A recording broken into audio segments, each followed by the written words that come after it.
Pompeii, one of the more memorable and frightening chapters in the ongoing drama we call civilization, not to mention a favorite Hollywood storyline. With Seth Doane, we go back in time.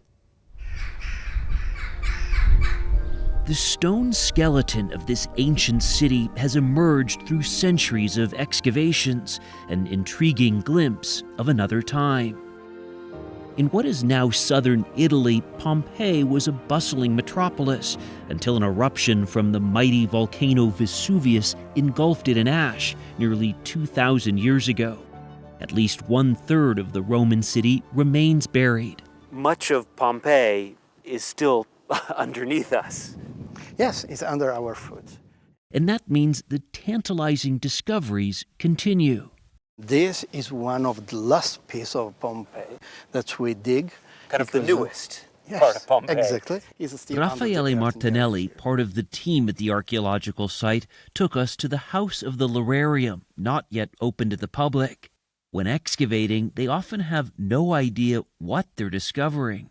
In the heart, we find a little hole. And you think there might be something in there. Yes, exactly. So then Roberta comes along and Yes, usually I say, please, Roberta, run here. I need you.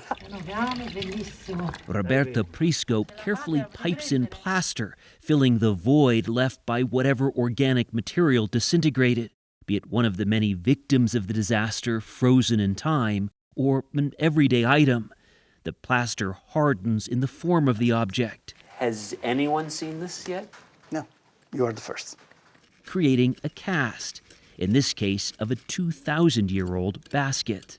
Pompeii was destroyed with a little dust, but hyperdense, so that the shape of this little object remain in the dust. What do you learn from these new discoveries?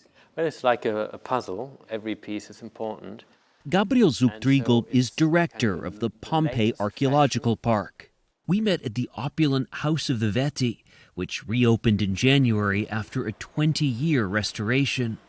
There is a fascination with the little details of life, seeing the little glasses or the plates or knowing about the food that they ate. It's those details that are the most interesting in some ways. And then you put them into the larger picture, and then you can start thinking about, well, if this was the situation in Pompeii, what can we take from that for the economy and the society of the entire Roman Empire? Pompeii has been imagined in art and fictionalized on film. We know it was a pagan society. It had crowded markets, fast food stalls, and fine art, with a remarkable appetite for the erotic. There were varying concepts of morality, slavery, and gladiator fights, but its amphitheaters, gardens, and daily objects feel familiar. I will show you something really great. Raffaele Martinelli took us to one of Pompeii's newest discoveries. And welcome in a Roman bedroom. He says they've never found a Roman bed anywhere so well preserved. You can see in the site that we still have the foot of the bed. And under the foot of the bed, there is a piece of wood, you see? Probably to make more stable the bed. Like you'd put a piece of wood under a table that's rocking. Yes, this is a daily life trace that we find. Sometimes these excavations begin for less virtuous reasons. And it was dug initially by tomb raiders. By tomb raiders.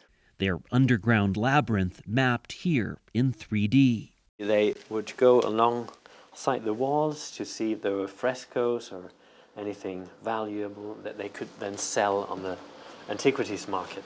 Once professionals took over, they found bodies, believed to be a master and his slave, fleeing the eruption. Gabriel Zuchtriegel says these casts capture history. They help seeing it in an almost scary way. An almost scary way. If you look into the face of someone who died during the eruption, I think, what am I looking at? It's life. And it's a very intimate moment, the moment of death and agony. But they're pieces of that historical puzzle. Archaeology is not about treasures. It's like we find coins. So the coin, as Metal is not what we're looking for. It's the story it tells about the lives of these people. Still, there's reason to keep some of Pompeii's stories buried for now. It's likely that in the future there will be even more sophisticated methods which we can't imagine today. You hold off and say, we trust that in the future they'll be better at doing this than we are today. Absolutely.